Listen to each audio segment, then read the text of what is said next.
Ce journal vous est offert par le FPI, Fonds de promotion de l'industrie, votre partenaire privilégié pour la réussite de vos projets.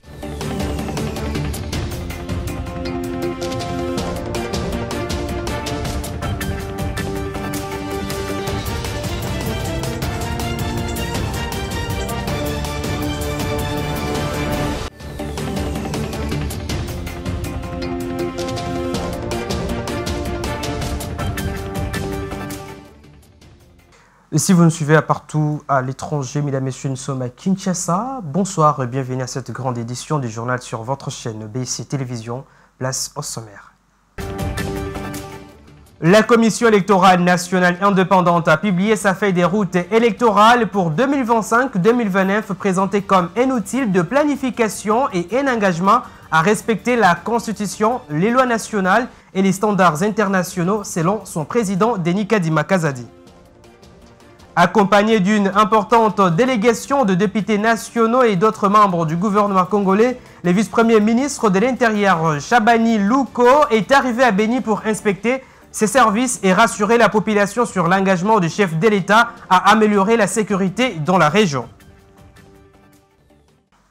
Bienvenue si vous nous rejoignez. Le chef de l'État Félix-Antoine Tshisekedi Tshilombo a eu un entretien de plusieurs heures le jeudi 3 avril 2025 à la Cité de l'Union africaine avec Massad Boulos, conseiller principal pour l'Afrique du président américain Donald Trump. Leurs échanges ont tourné autour de la situation sécuritaire dans la partie est du pays ainsi que la coopération entre les deux pays. L'émissaire de Washington est accompagné de Corinna Sanders, sous-secrétaire d'État adjointe pour les affaires africaines, et Dan Dunham, directeur du Conseil national de sécurité pour l'Afrique, la presse présidentielle. Quelques jours seulement après sa nomination par le président Donald Trump comme son conseiller principal pour l'Afrique, M. Massad Boulos a choisi la République démocratique du Congo comme sa première destination pour une mission diplomatique qui doit l'amener dans quelques pays de l'Afrique de l'Est. Accompagnée de Mme Corinna Sanders, secrétaire d'État adjointe pour les affaires africaines, et de M. Dan Dunham, directeur du Conseil national de sécurité pour l'Afrique, le conseiller principal du président américain a eu une longue et fructueuse discussion avec le président Félix-Antoine Tshisekedi Tshilombo. Au menu de leurs échanges, les perspectives économiques entre les USA et la RDC et évidemment la sécurité. S'exprimant devant la presse présidentielle en français, le conseiller principal pour l'Afrique du président Trump a été très clair et pragmatique sur les deux sujets. La RDC et les USA sont déterminés à redynamiser leur coopération stratégique mutuellement avantageuse. J'ai apprécié l'opportunité de rencontrer le président Tshisekedi aujourd'hui. Nous avons abordé plusieurs sujets, notamment le développement des relations commerciales entre les États-Unis et la RDC. Vous avez entendu parler d'un accord sur les minéraux. Nous avons pris connaissance de la proposition de la RDC et je suis heureux d'annoncer que le président et moi avons convenu d'une voie à suivre pour son élaboration. Je me réjouis de collaborer avec le président et son équipe pour établir une relation plus profonde qui profite le peuple congolais et le peuple américain. Stimuler les investissements du secteur privé américain en RDC, notamment dans le secteur minier. Cette relation présente un grand potentiel et nous apprécions l'occasion de discuter de la voie à suivre avec nos homologues ici à Kinshasa. Un engagement clair des USA aux côtés de la RDC et le soutien au processus régional peut faire cesser la guerre injuste, croit-on savoir. Après Kinshasa, Massad Boulos passera par Kolwezi avant de poursuivre sa tournée dans quelques pays de l'Afrique de l'Est. Je l'annonce au sommaire de ce journal. La Commission électorale nationale indépendante CNI de la République démocratique du Congo a publié ce vendredi 4 avril 2025 sa feuille de route pour les cycles électoraux 2025-2029 fixant la prochaine élection présidentielle au 16 décembre 2028. Et cette feuille de route établit les étapes préparatoires et le principal échéance en vue des scrutins combinés de 2028. Suivez. Ainsi, les grandes lignes, nous aurons comme première séquence la révision du fichier électoral. Comme premier point, inventaire et organisation des opérations de la cartographie des sites opérationnels qui ira de avril 2025 à septembre 2025. 2. Identification et enrôlement des électeurs qui ira de septembre 2025 à avril 2027. Deuxième séquence, élection du président de la République, des députés nationaux, des députés provinciaux, des conseillers communaux, des secteurs et des chefferies. Or, nous aurons l'organisation de l'opération de réception et traitement des candidatures au scrutin direct présidentielle, législative nationale et députation provinciale qui ira de septembre 2027 à novembre 2028. Et pour le jour du scrutin, s'agissant des 7 élections directes, ça sera en décembre 2028. Après cela, nous aurons l'organisation de l'opération et de réception de réception et de traitement des candidatures au scrutin direct des conseillers communaux, conseillers des secteurs et conseillers des chefferies. Il sera fait de janvier 2029 à avril 2029. Et maire adjoint, des bourgmestres et bourgmestres adjoints, ainsi que des chefs de secteur et chefs de secteur adjoints. Et puis le patron de la sécurité intérieure Chabani Louko est arrivé ce vendredi 4 avril 2025 à Béni. Il s'agit de sa première visite dans la région depuis la prise d'Égoma par les rebelles du M23 et cette mission vise à constater l'installation provisoire du gouvernement principal du Nord Kivu, désormais basé à Béni en raison de la situation sécuritaire à Goma. Accueilli à l'aéroport de Mavivi par le gouverneur militaire du Nord Kivu, le général-major Kakule Somo Evariste, Jacquemont Chabani est accompagné notamment du ministre du Développement rural Mohindo Nzangi ainsi que de plusieurs députés nationaux élus du Nord Kivu. Et sachez que le lieutenant-général Luboya Kashama Dioni, gouverneur militaire de la province de l'Ituri, dans le nord-est de la République démocratique du Congo, s'est envolé pour Kinshasa, la capitale du pays, ce vendredi 4 avril 2025. Ce déplacement de l'autorité provinciale s'inscrit dans le cadre d'une mission officielle qui va durer 10 jours, affirme son porte-parole. Selon le lieutenant-général Gilles Ngongo, l'agenda du chef de l'administration militaire de l'Ituri prévoit plusieurs audiences avec sa hiérarchie en vue de trouver des solutions aux problèmes sécuritaires des développements de sa province. Le lieutenant-général Luboya Kashama Dioni appelle ses administrés notamment à la cohabitation pacifique au pardon en attendant son retour. Poursuivons ces journaux dans le cadre des consultations politiques initiées par le chef de l'État, Félix-Antoine Tshisekedi Tshilombo. Les conseillers spéciaux en matière de sécurité, Désiré Cachemire, a reçu le président de la communauté unie du Réveil, le pasteur Dodo Kamba, accompagné du représentant de la communauté musulmane au Congo, Cheikh Ali Mouini. Le pasteur Dodo Kamba a expliqué sa présence comme une réponse à l'appel patriotique lancé par le chef de l'État aux défis actuels que traverse la République démocratique du Congo. On l'écoute. La première, c'est que pourquoi participer? C'est parce que nous avons répondu à l'appel patriotique du chef de l'État. Je parle en tant que serviteur de Dieu.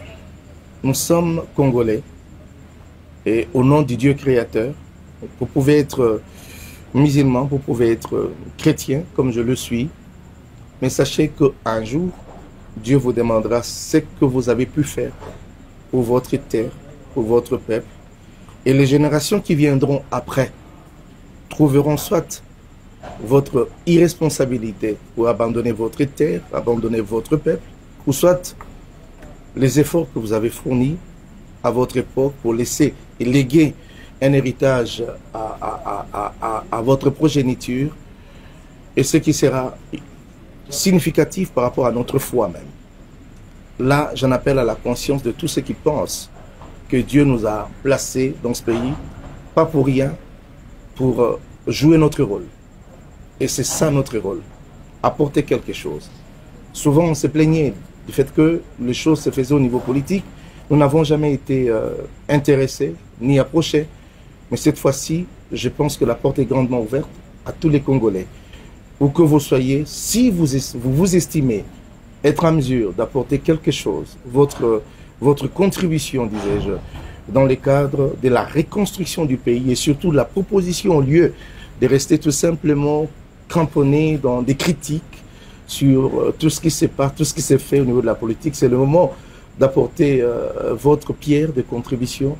Ça s'appelle une partition à jouer. Ça s'appelle notre rôle, notre vocation, notre appel en tant que peuple, en tant que Congolais. Décrété chômé payé, le 6 avril de chaque année est considéré comme journée du combat des Simon Kimbangu et de la conscience africaine. L'ordonnance les confirma a été publiée le lundi 3 avril 2023. Né le 12 septembre 1887, Simon Kimbangu est mort le 12 octobre 1951. Il est un prédicateur et un précurseur de la lutte pour l'indépendance. Suivez. L'église kimbanguiste est une église indépendante africaine chrétienne de type prophétique. Elle fut fondée le 6 avril 1921 par Simon Kimbangu au Congo belge et actuellement surtout présente dans l'actuelle République démocratique du Congo et dans la population congolaise émigrée issue de ce pays. Le nom officiel de l'église kimbanguiste est depuis 1987. Depuis les festivités du centenaire qui ont eu lieu le 6 avril 2021, le nom officiel devient Église de Jésus-Christ sur la terre par son envoyé spécial, le Papa Simon Kimbangu. Il déclare avoir eu une apparition de Jésus-Christ qui lui aurait permis d'accomplir une guérison miraculeuse sur Kiantondo. L'église kimbanguiste a été reconnue officiellement par l'État colonial le 24 décembre 1959. La nouvelle de ces événements se répand dans les Congo central, mais également au Congo français et au Congo portugais. Deux pèlerins arrivent alors au village d'Inkamba. Simon Kimbangu est l'auteur de nombreux miracles, guérison de malades, voire résurrection des morts. Devant l'ampleur des événements, les autorités du Congo belge se sentent menacées par le mouvement des Kimbangu. Une enquête pour sédition est ouverte menée par l'administrateur Léon Morel après une arrestation ratée le 6 juin 1921. Simon Kimbangu s'est réfugié en Banzantanda où il déclare « Les blancs deviendront noirs et les noirs deviendront blancs » à propos de la décolonisation. Soulignons que le 6 avril 2025 sera la 3e édition de la célébration de Simon Kimbangu comme héros national. Plusieurs axes routiers de la ville-province de Kinshasa sont en état de dégradation depuis les débuts de la saison de pluie et ce qui est à la base de perturbations du trafic entraînant du coup la rareté des transports avec le phénomène des sectionnements des itinéraires. Nos reporters se sont rendus ce matin dans quelques communes pour faire les constats. Suivez. La ville de Kinshasa ne dispose presque pas des routes en bon état. Les quelques rares qui existent sont à compter au bout des doigts. Dans plusieurs communes, les routes sont devenues amères pour y circuler librement. Par exemple, ici, dans la commune d'Elemba, cette route se trouve dans cet état depuis plusieurs années sans être réhabilitée et empêche une bonne circulation. Le même cas est observé sur les boulevards du 30 juin dans la commune d'Elagombe où après la pluie, les conducteurs ont du mal à circuler comme vous pouvez les voir dans ces images. Quelques Kinois interrogés sur l'avenue Oia, située dans la commune d'Engalima, se plaignent de cette situation et demandent au gouvernement de faire de son mieux pour la réhabilitation de ces avenues.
Le gouverneur de la ville de Kinshasa, Daniel Bumba Lubaki, a du pain sur la planche et les souhaits des Kinois est qu'il accélère son projet dénommé Kinshasa et Zobonga pour qu'on ne parle plus des surroutes délabrées et que la ville soit complètement propre. Et à l'international, visé par un mandat d'arrêt international, Benjamin Netanyahu n'a aucune raison de s'inquiéter d'une éventuelle arrestation en Hongrie. En effet, le Premier ministre Viktor Orban a expliqué le pourquoi il ne donnait pas suite au mandat de la Cour pénale internationale. Il a à plusieurs reprises dénoncé cette institution qu'il considère, je cite, comme politiquement biaisée. Suivez. Le Premier ministre israélien poursuit son voyage officiel en Hongrie sans craindre d'être inquiété par les autorités du pays. Jeudi, simultanément à l'arrivée à Budapest de Benjamin Netanyahou visé par un mandat d'arrêt de la CPI, Viktor Orban avait annoncé le retrait de son pays du statut de la Cour pénale internationale. Vendredi, le Premier ministre hongrois a explicité les 3 raisons de sa décision de ne pas l'avoir arrêté. La première est que ce n'est pas dans notre habitude. En Hongrie, nous n'arrêtons pas nos invités. La deuxième est que nous n'avons pas l'intention de le faire car Israël est un pays ami. Le but de la politique étrangère d'un pays est de rassembler des amis. Et c'est une bonne chose si Israël n'est pas l'ennemi de la Hongrie, mais son ami. Le troisième point est que même si nous avions voulu l'arrêter, nous n'aurions pas pu donner l'ordre à la police de le faire parce que nous n'avons jamais intégré ce traité international dans le droit hongrois. Le Premier ministre était donc à 1000% en sécurité ici. Le Premier ministre israélien est visé par un mandat d'arrêt émis par la CPI en novembre 2024 qui l'accuse de crimes de guerre et crimes contre l'humanité dans la bande de Gaza, ce dont se défend Benjamin Netanyahou qui déclare mener une guerre juste depuis les massacres du 7 octobre. La Hongrie, jusque-là pays membre de cette instance internationale, était supposée juridiquement arrêter toute personne arrivant sur son territoire visée par un de ces mandats d'arrêt. Benjamin Netanyahou ne sera pas inquiété non plus s'il se rend aux États-Unis, qui, comme Israël, n'est pas membre de la CPI. À bord de l'avion présidentiel vendredi, Donald Trump a indiqué qu'il envisageait de recevoir très prochainement le Premier ministre israélien, peut-être la semaine prochaine. La portée de ce déplacement en Hongrie est surtout symbolique. C'est le 2e voyage officiel hors d'Israël de Benjamin Netanyahou depuis novembre 2024. Et ce journal touche à sa fin, mais avant tout les rappels des principaux titres. Vous l'avez suivi, dans ces journaux, la centrale électorale a publié sa feuille des routes électorales pour 2025-2029 présentée comme un outil de planification et un engagement à respecter la Constitution, les lois nationales et les standards internationaux selon son président Denis Kadima Kazadi. Accompagné d'une importante délégation de députés nationaux et d'autres membres du gouvernement congolais, le vice-premier ministre de l'Intérieur Chabani Louko est arrivé à Beni pour inspecter ses services et rassurer la population sur l'engagement du chef de l'État à améliorer la sécurité dans la région.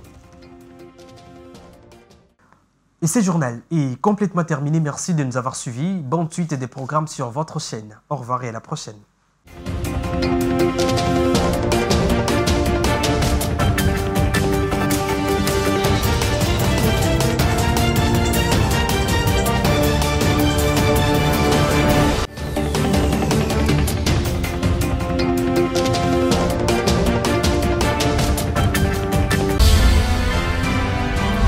Ce journal vous a été offert par le FPI, Fonds des promotions de l'industrie, votre partenaire privilégié pour la réussite de vos projets.